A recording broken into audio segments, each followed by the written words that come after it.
بسم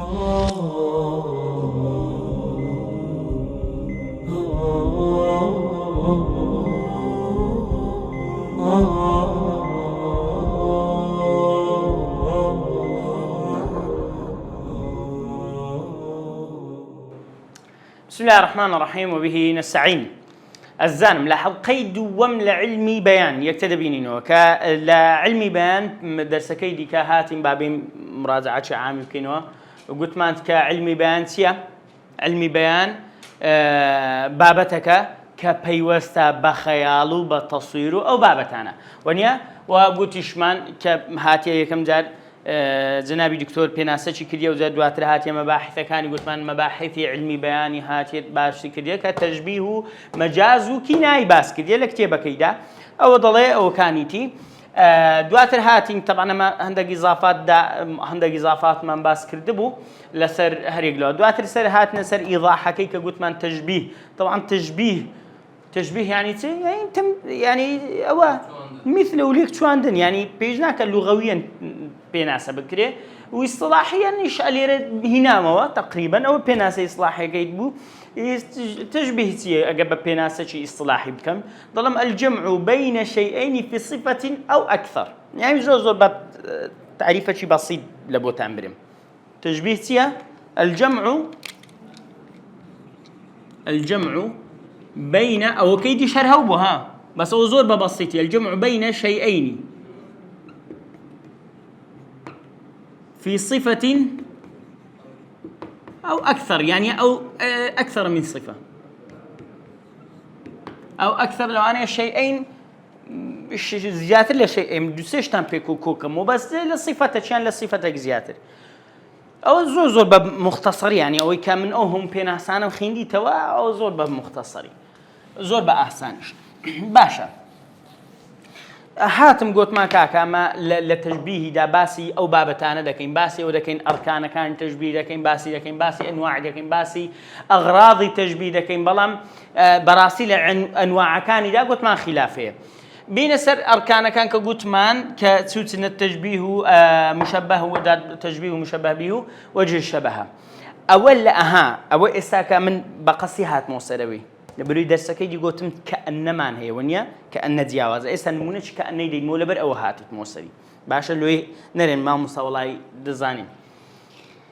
أولا أداة تشبيه كاني كافو مثل شبه يعني شبه مثلا فلان شبه فلان يعني فلان يشبه فلان يشبه هتا بفعل باشا شبه فلان أو أنا هم هي شبه وشبه ويشبه ومثلا مثل باشا أوها يعني أو أداة أنا ما نبغى تمشى همان محمد كيبين ما هو بهرسي أداة كالبون بين محمد كالبدري في الجمال أزار مثل محمد مثل البدر في الجمال كورب شبه محمد شبه بدري في الجمال يعني تفرقينيا هميان لهرسي أداتي دطواني بكار بيني وش تازم باش بس يكشتمان هيك كأنمان هيك أدي كأنمان هبيتسيلي دي بابي نسمو كأن هي ما موسى أولولو كان كابد تقول محمد كالبدري محمد مثل البدري محمد شبه البدري بس لولي رقوت كأن أوي خلافك بس لك كأني أو بيج لك يعني تسدي بس لك كأني أداة تشبيه دي أو جاء مشبه بوجه شبه دي يعني بس يك قرآن كاردي أو دي تقري طواب أو كيدي وش خوي درواته طواب لك أني تسرود ده بس لك أني ولك أني أداة تشبيه دي تبيش أذا مشبه به وجه شبه دي طواب اسم محمد كيف كأني درينه دبيبري محمد كأن البدر في الجمال شوانية هو عندك عربي زين دريم كأن محمد يعني كأن محمدا يلا أجر زانيت وابدتي منصوبي باز ويت هدي وشتم نقوتها طواق سكن كأن محمدا لبري كأن أخواتي إنش اسمك منصوب دكا أو أنا إيش كنازان أو موضوع أسيا بقرينه كن دريه أجرومي لبري كأنه إنه كأنه ليته لعله ونيا ولكن وانا تنك خشككاني إنن خشككاني إنن سيد استسر مبتدا خبر مبتدا كي منصوب دكا وخبر كشهر مرفوع دكا أو يعني بابتش قواعد دبي أوكي كأن محمدا أوسيو أسدندو كاك بدر محمدا بدر في الجمال باشا يعني بس أوندي لبعتي بريم محمد كالبدري درم كأن محمدا كأن محمدا بدر ضلي محمد بدر لجواني ده ضلي لكردي جوانا بلام أجد ضلي كي بكمام وكو ضلمته دبي بريم وكو محمد بدره دربي بريم ته لم نخر محمد وكو بدره بالضبط لكردي يعني أمر هذاك بقورة زي كان ينده قورة أنا زي كان ينده قورة بسيطة يعني بس أوندي بس أو ملاحظة مهي لك أني كأنه بيجك طبعا حرام ده يعني هو بمختصري طبعا نبو ملاحظك عندك طلبة ضلين مامسا اشتي دوباره دكيو كره خوم دزام دوباره دكم وكاك بس من مراعاتي ودكم دائما متنكان مانسيه سرتاي عموما يعني ومراعاتي كسك دكين كا يزنا زاني بالضبط دوازنا زاني ناطق زواج بالضبط دوز زاني بجير راقرتن بس خيندنا ومتابعه كرني دواتري دبي وام خلقه كمستويات هي لوانيه دك صب بدرين صبر بقرا استفاده دكي بس او دوباره كدنوي لبوتونيه لبو خلقه شي ديكه باشا لبوتو دت زياده فائده وثابت تثبيت كدني معلومات وحفظك ولبو خلقه كش دت تيجيشتن باشا على اي حال جدوى بيم دري والله ما نص فيديو اللي خوان دتوان اللي بدنو ونيا كوركاكا او كسانيكا فقير لوانيه بيزاربي كاتينا قال لواني اللي نداتو بيزاربي نعم مزورين ما لبو اللي بدين ولو عندك حاول دين توازنك راقري تو ركن كان تو بابين السر انواع اليرا انواع التشبيه بس تمشاك تسم زياد كده من حيث اعقدابه يعني تمشاه اليرا لكتبه كده لكتبه كده بابين مسر شاشه طبيعي او تبي كتبه كم حاضر كده حزم لي بيتاني شنو تمشاه اوتيا بورن تمشاكن او كتبك انا او علم البيان او مانخين او مانخينت او مانخينت ايرا مانخين او انا ما هم خنجوني حتى ايرا حتى ايرا مانخين درس بيشتروا طازه تعرف فاذا ذكرت الاركان الاربعه كما في المثال فهو تشبيه مرسل ليرينا اليرو انواع من دسي بيدكم كتي ليرو كتي ماموسا انواع كان كا ليرا لا برا بنزاو هجس بيدكان نسيت اليرجنا والله والليرج انواع او تنسلا انواع التشبيه وين راس ذكي بس اوانش انواع لا تنروان شي دي كوا انواع التشبيه منظور بسنروان شي لو من همهم جمع كد يعني اتو اليرو انواع دس بيدك على غير من اقدار بلوي لبيش ساوبي فاذا ذكرت الاركان الاربعه باشا ليردوها الله يتدا سدين تساتشي دكين هر الير لغير مساكا بيشوي بمسر متنكي فاذا ذكرت الاركان الاربعه او زين تم لبولي بكا او ملبوب كتم اركان الاربعه او هم لبوبكا بنوسا تام هو يعني اسمه مصا ايش يمكن سبب شكرا باشا بلام اذا ذكرت الاداه بنوسا يكسان بتسه مرسل فتي ما مصا اركان الاربعه تام اداه مرسل تامكش بنوسا تامكش تشي بنوسا بنوسا مر الحمد لله يهديكم الله يصلح بالكم مرسل مفصل شو ما مستتين أقم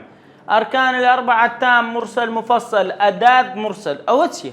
أتوان ابن مسا حق النبي لبروه الله تشتي ده اللي رش أوش الله تشتي ده باشا إيره الله كي لقى إيره ديم إسا ساشي دكينو إن شاء الله جل من لا يسو إنسان هلا يدك بتعبتي هلا كليري أو ذكري بريم هلا النية بلام باشتر من هي بس اللي ريان والله أعلم هلا شيء شيخ زولو يجورتك هلا شو هابك بلام هلا طباعية بزانا دشكرة من هلا على أي حال والله أعلم المهم اللي روا أنواع دسترك أبراي عزيزي باشا حموي أنواع حتى ديت سرسة تشبيه المقلوب وأنا هم أنواع أغراض التشبيه باشا لا بارتسان دي دكا بنزاونو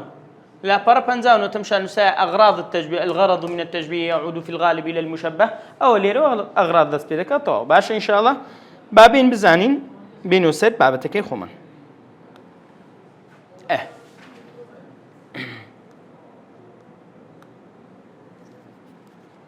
باشا زور ساكا بابين أنواع التشبيه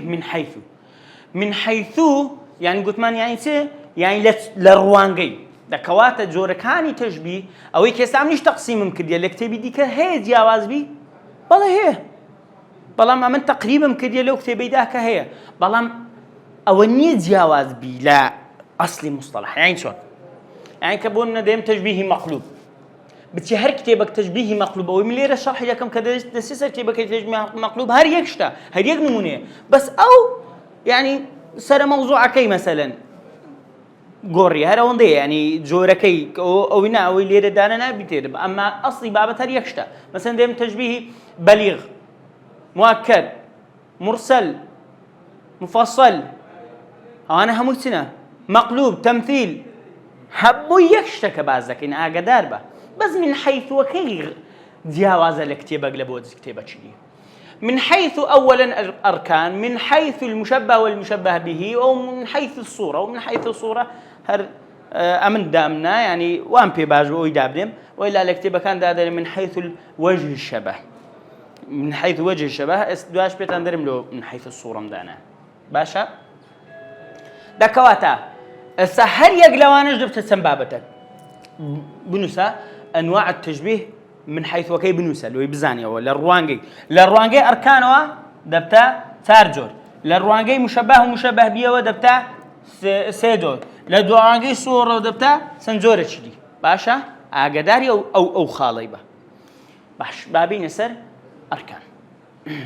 أركان كان برام للروي أركان نق أركان كان تشبيه سنة جور كاني تشبيه للروي أركان يعني تسل للروي أركان كان سبون برام شارب مشبه أداة تشبيه مشبه به وجه شبه ونيا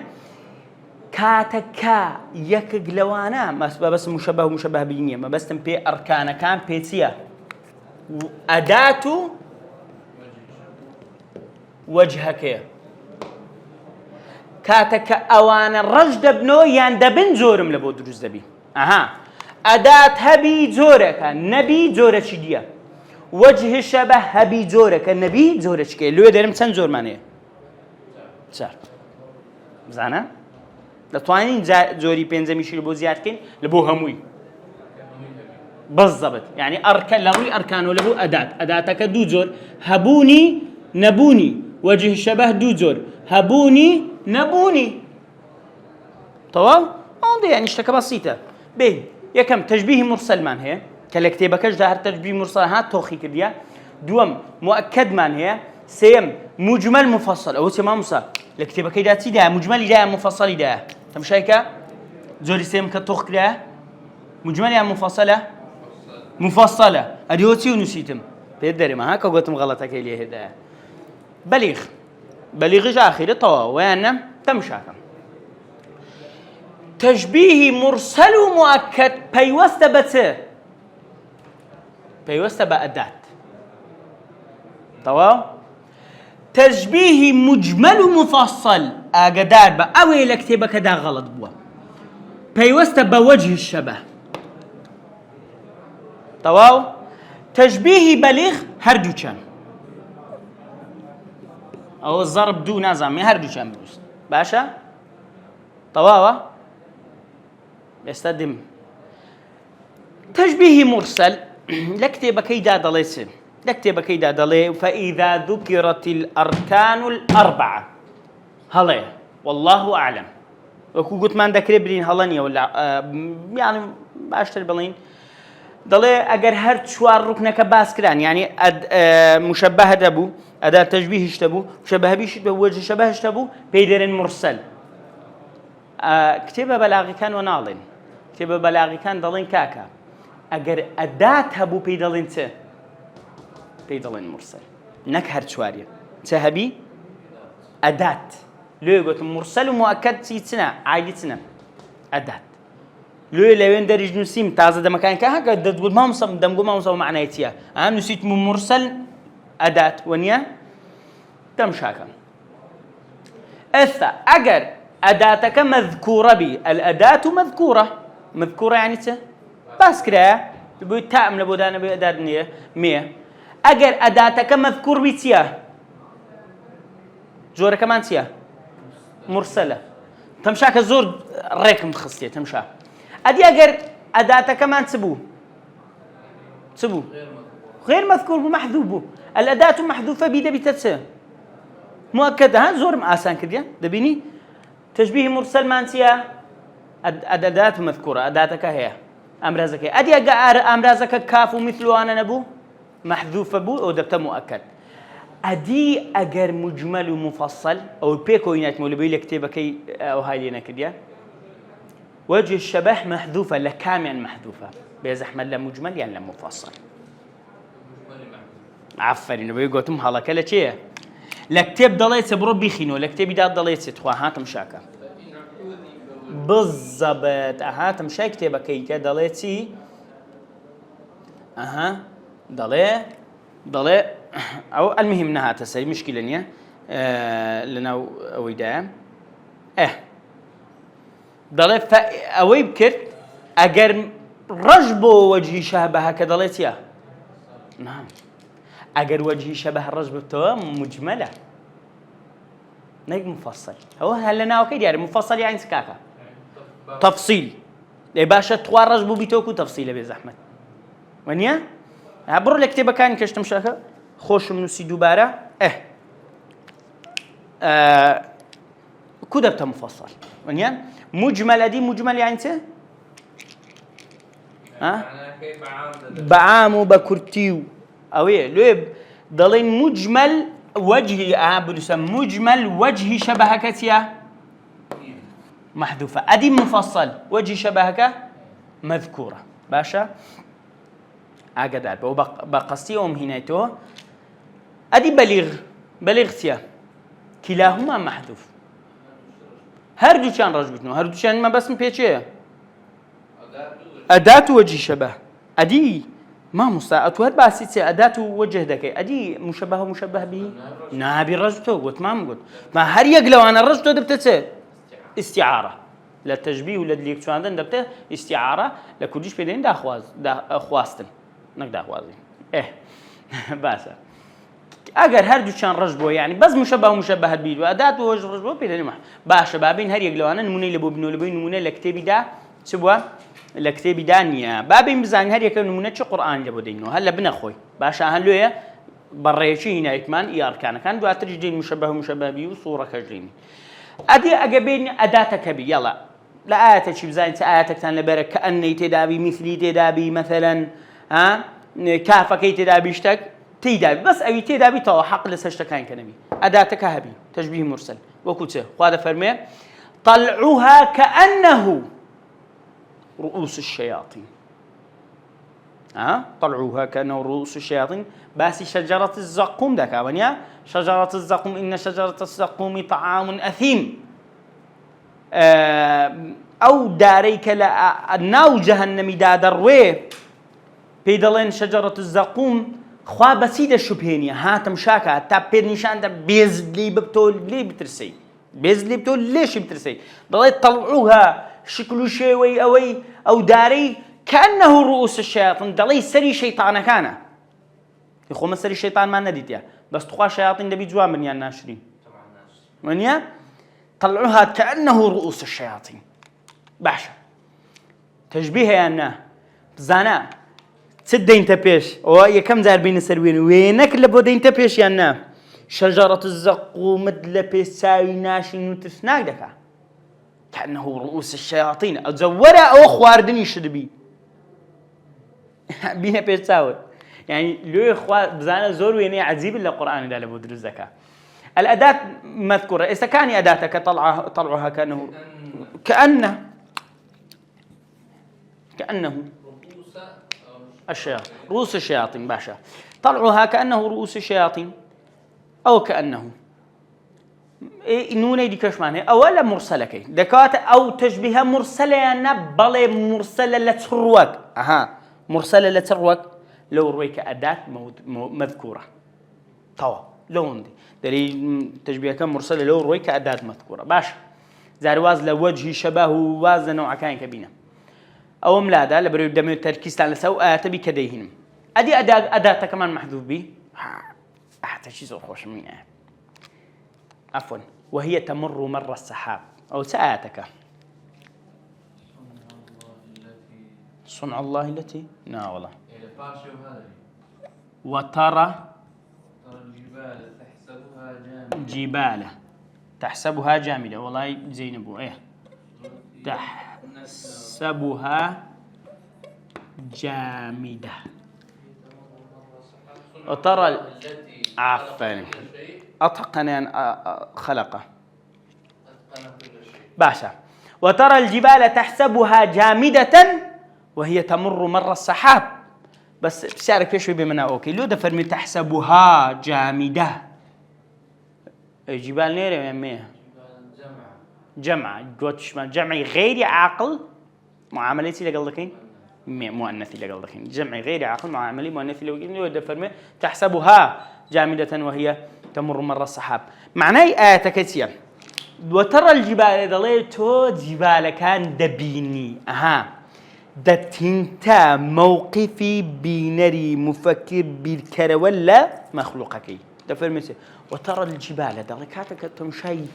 كان دكي تحسبها جامدة وقمان دبي ودادنيك أو جبالانة جامد أويك أوها كود ليس فعلة جامدة ونيا يعني نم ماضيه لا نم مضارعه هنا أمره ناتو أمرهم ليس يليس ليس وشي ذهب يذهب قال يقول قل نخير ليس جامدة بهما شو ضلي أتو وهذا زاني شيء كان جامدا راح وصينا هاي سرد بخرينا لو دي كان سنة كل كردوانش ناري دري تسابت سايناكي وبتسابت سايدكي تسابت سايناكي لبرناز بلي وهي تمر مر السحاب لو يخرابتد دفرمي وهي تمر شاكان درون وكروشنيته مر السحاب وكروشتني هوركان بس بسيارك لير داوي كاني وشي وكو محذوفة يعني كالبوم دابني لتشندرم لبو دادني او زيرك فيديو كراغر لبوم دابني وترى الجبال تحسبها جامدة وهي تمر مر السحاب ها لتشندر بالضبط وترى الجبال تحسبها جامدة وهي تمر كمر السحاب مثل مر السحاب شبه مر السحاب كمر السحاب بكافة كلام ينزل كمر السحاب رجبي توا أذاتك دروا وكروشتني بس بشارك اللي دعويه أو آتا صور عجيبة كما مستطيع كان درون وكو روشني تيا أو كان هورا كان وينيا طبعا ليرة أمن راسيت بيبلم ننسي ما بيس تفسيري تمشاكم بشيء تفسير متمشاكل دو ببسيطي يعني دو معنى هنا يتو عادة لبولو آتي ده يكشان دلين ما دام زويدة جوليه أنا سياش تدي سياش كذا زويدة جوليه لو أنا عندك بي مقنع بي أو تفسيره عندك بيان مقنع نبيه ونيا ئەو تەفسیرە قەدیمەکان بە زۆر بوادە کاکە مادەم زەوی دەجوولێت سیاژ دەگەری دەجوولێ دەکەواتە تەمڕ ئەویش دەڕوا وەکو مەڕ السەحاب کو بە هەوای دەجوولێ ئەویش لەگەر زەوی دەیجوولێنی تەواو ئەوێ هەندێکیکە دەفەرمێن نا هەندێک لە زان دەفەرمێن نا ئەوە مەبەستی ئێستا نییە ئەوەیە تەشبیهە بەڵام لە لایەش کەدا مەجازیشە مەجاز بیما سەیەکون یعنی شتەکە دواتر ڕوو دەدا چییە لە ڕۆژی قیامەتدا چیاکان چیان لێدێ ئەو هەیان لێدێ ئەها تەمشا چیاک بینە پێش چاوی خۆت کە چوێت دەرێ چیا دەوها بەو زەخەمە و بۆ عەزەمەتە لە پێش خۆت دیت چیا ئەو های لێبێ وەنیە ورد و خاش بی ئەو دەڵێ کاتی کە قیامەت ڕوو دەدا بەڕسپی ئەو کاتە ئەو چیانە دێنە دەرێ ئەو هایان لێدێ و ورد و خاش دەبن باشە وەچی هەورێ ئەو چیانە نازان چیان لێدێ ئینسان کە ناتوانانی زۆر تەسویریشی کە ئەو دوو معنایان لێک دایتەوە باشە ئەمەش دوو معنای کە زیاد کرد لەگەری باشە احتیاجە بابین ئەوەلەن ئەمن لە بەرنامەی ناشنال جوگرافی ئەوانە شێوام دیت ئەوەی لەگەر ئیزافە دەکەم نازانیانی دەگونجێ یان نە لە ناشنال جوگرافیک بوو والله عەلەم باسی بەرنامەج دەکرد دەیگوت زانایەک بوو دەیگوت کشوەرەکان هەر چەند سەڵجارێک چەند سانتیمێک دەجوولێن چەند بە ساڵانە نەزانم چەند سانتیم دەجوولێن یعنی ئەگە بینەوە سەر بۆ نمونە پێش ملیۆن ساڵ پێش ئێستا ئەها ئەفریقیا دیتە لەگە ئەمریکای بۆ نمونە ئەها چەندیان بینەوە نیە پێش چەند ملیۆن ساڵ پێش ئێستا لێک نزیکتر بووینە یعنی دەکرێ برین زەوی هەمووی کوتلەک لە بەردەکەی لەلایەک بووە دوایە چی لێ هاتیە چی لێ هاتیە جیابووتە وردە وردە لێک جیابووتە لۆی ئوسترالیاکە دیتە ئەو لای ئەفریقیا لەولای ئەمریکا لەولای ئەو کەنەدا لە سەرێمەنیەوە نیە لەگە ئەمریکای باکوورەوانە لەولان نە ئەوە دەرە پێش چەند ملیۆن ساڵ پێکەوە بووینە دوایە تەبق بووینەوە دوایە ئەگەر بێت و دوای چەند ملیۆن ساڵی دیکە دەکەواتە چی لێ دێتەوە دووبارە لەو دووی چی لێ دێتەوە دەگاتەوە یەک لەوانەیە بەو گەیشتنەوەی کە کۆتایی جیهان بی دەکەواتە چیاکانیش بەو جۆرەی بی دەجوولێن یان نا بەڵێ ئەوە ینی لێکدانەوە ئەمە شتێکم خینگەوە لەگە ئەوەی مێشکم وای حساب کرە و جە نازانین والله عەلەم لێکدانەوەکی دیکە بە هەمان شێوە والله عەلەم لە شوێنێکی دیکەم ینی ئەوە نەکردیە بین بەعەکسەوە تەماشاکەین ئەستان شتێکی ئەوەندە مهم نییە برین لە شوێنی دیکە نەمدیتەوەوانە بەس تەماشافە بینە وێنە چی بینە پێش چای خۆت لە بەری شتەکە وێناکردنە لێ مەش دەین وێنا دەکەین وەنیە مامۆستا ئەحمەد وترى الجبال تحسبها جامدة وەرە ئەمە جارێ وێنەی یەکەم باسی مروری سەحاب ناکە ڕۆشنی هەور کا سەرت بrinکە لە مەسەلەن ئەگە بیدینی هەور چ دەکات لە پێش چاوت ئەگەر ئەو هەندێک دیقەتی هەورەکە بدەی هەورەکە چ دەکات دەڕوا باش عەکسیتەوە ئەو جارە ئەتوو بڕۆ سەر هەور ئەها لە مێشتی خۆت بڕۆ سەر هەور تەمشای خوارێ بکە وا لەسەر هەورەکانی چیاکان چیان لێدێ دەڕوا تەفسیریەکەممان کە باس کرد کە گوتمان چیاکە هەر لەگە زەوی دەڕواوە نییە ئەویش دەڕوا دوان هەندێک کەس قەنەعاتی پێ نەبی قەنەعاتی بە تەفسیرەکانی کە بێ قەنەعاتی بۆ نییە بس کاتێک ئەتوو دەچێت سەر هەورەکان تەماشا دەکەی چیاکانیش دەڕۆن کو لە خوارە تەماشا دەکەی هەورەکان دەڕۆن لەوانەیە گە تو لەسەر کابراک لەسەر هەور بژی و دەزانی هەور ڕاوەستایە چیایە دەڕوا بالضبط هەرێکە لە ڕوانگەی خۆی لێ مەلایکەت ئەگە بۆنە لەو فەرەزنا ینی هەرچەندە مەلایکەت دێنە خوار و دەچنە سەروان لەو فەرەزنا لە سەرێ تەمشا بکە مەسەلەن تەمشا دەکات چیاکان دەڕوا زۆر چاکە دەکەواتە ئەوەش ینی چوار تەمشاکردن لە بۆ ئاەتەی لۆی ئەو بێ با بینە سەر زۆری سێیەم وەجهی شەبە بزانین نمونەی دەینەوە لەسەر دووچی تەبعاً لە کتێبەکەیدا گوتمان بە غەڵەت مفەسەڵ نووسرا دەبایەت بە مجمل بی بەس من هەردووکمی نایتەوە وەجهی شەبە ئەگە هەبی مفەسەڵە ئەگەر نەبی مجملە دە نمونەک لەسەر هەردووچی ئەوەلەن ئەگەر هەبی كأنهن الياقوت والمرجان باشا كأنهن الياقوت والمرجان عفوا أو غلطة أو نمونيان أو هي مجملة أو مجملة كينك مفصلة مجملة كأنهن الياقوت والمرجان ضلي أو لقيت شيء ياقوت ومرجانة حورية كاني بهشته ضلي ياقوت ومرجانا ضلي ياقوت ومرجان قلتي لا تبدري ياقوت ومرجانا خير بدناري لا ياقوت ومرجانا دكاتة سح محذوفة وجه شبه من محذوفة وجه شبه محذوف نوع كيتيا مجمل أو نمونة كيتي تواوا باش بابين أدين نمونة شيء لسه مفصل بيني لبروي دعاء يكسر دين السر إيره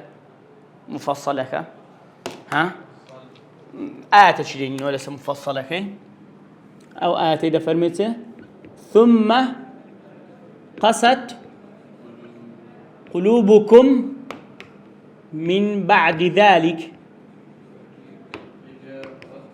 فهي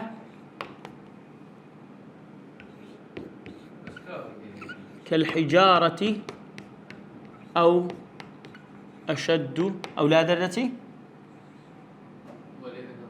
ولذا كيدرسي الله أكبر برزة قسوة يعني حتى ساعة سنزاري من لو لا مدرنة في مزنب نسين لنا يعني احتياجي مدرنتهم أي هواي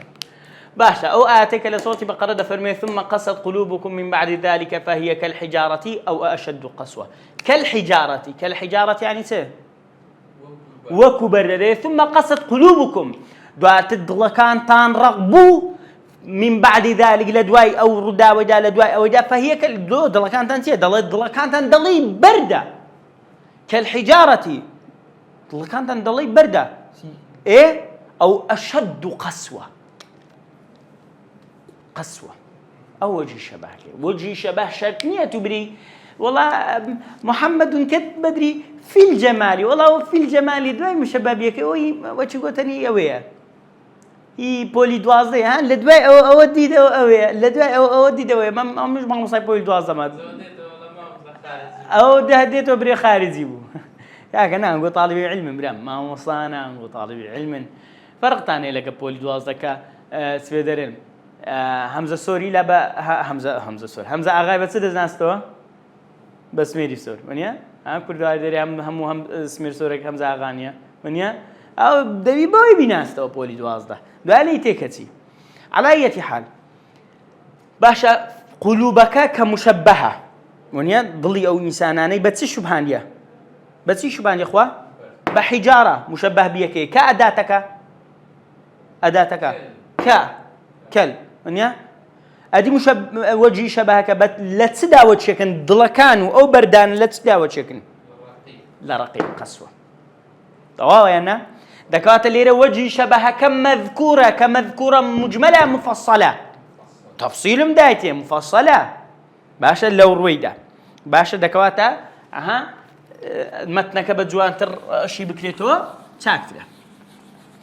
بيم استاكا بيم أدي أجر هزوج الرشكمو حر وجهي شبه وأداتيش كاك الرشكمو أليرا هبو نبو هبو نبو أدي أجر هزوج النبي بيدنسه بليغ وكتير إنما المشركون نجس إنما المؤمنون إخوة تشبيهة والله تعالى نمزانية هو تشبيه ضل ده فرمته خلي بروي أداة تشبيه وجه شبه تداني اللي يتزنى بالنازين إنما المشركون النجس مشركة كان براس مشركة كان سن بيسن ما بس تي بيسن نجاسة بيسيش مادية يعني هو مشرك ببيسة قلبي بيسة بيسي فكرية وكو بيسينا إنما المشركون النجس يعني إساقا أو كان لبوبة أداة تشبيه كم لبوبين اللي هي أواضح به إنما المشركون بالضبط طبعا كأن المشركين نجس أو كأن من البوزيات المشركون كالنجاسة باشا وشي نجس بيسينا إنما المؤمنون إخوة باشا درب برا أو برواداران سن بران أصدقائي خويتيا برواداران وكو بران بس لو أوي باشا ما مصار كن جيني بليغ بكاردم بليغ بنوسا بقوة ترين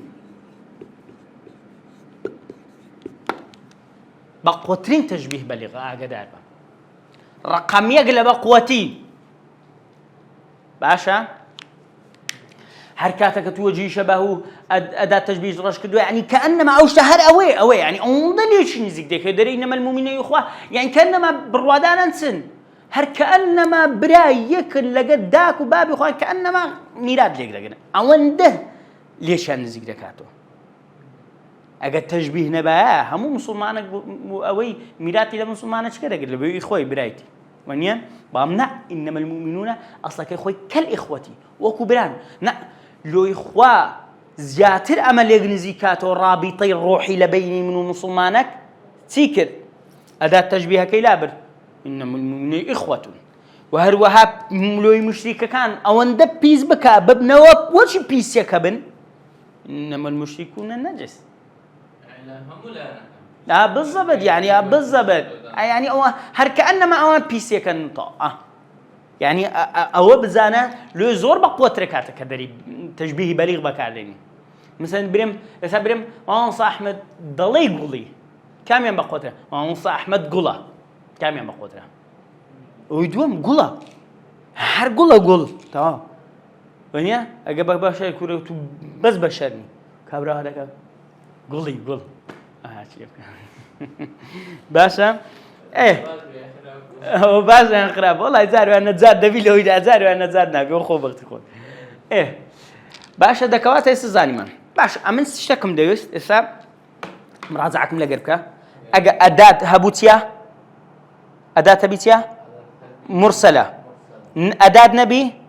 مؤكده وجه شبه هبيتيا هبي مفصل تفصيل نبي أديجه وجه شبه أداة ما نبي بليغة بشاركة أديجه هميان هبي أو بده مكان كان مسلمان أو ها نا بابا هم يهر تشبيهات وهبي النبي هر تشبيهها أدي الرحمة اللي بي أجر أركان كان هم يهبون أركاني أربعة كهم يهبو قلت من بيدلين دونا بيه ده مكان كان مسلمان أولاد الرسي ولي ذاك درسي بس من سنزات شيء مولاي واللي نكردم كدرتم أجر همو أركان كان هبون الأركان الأربعة موجودون كالكتابة كيدا دلين دتوان بلين تامة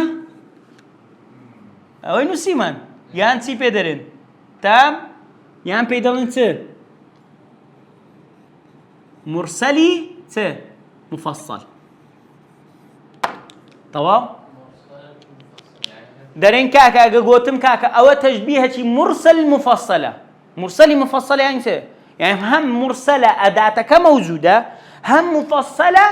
وجهك موجودة بلان بنوعش كش درين تيا تام هموي موجودة سيارك اللي يرداوية أو دوانا ضد شوش ضد يكن بليغ تام ضد يكن بليغ نوجه أداة موجودة تامشتيا هم موجودة كاميان بقوترن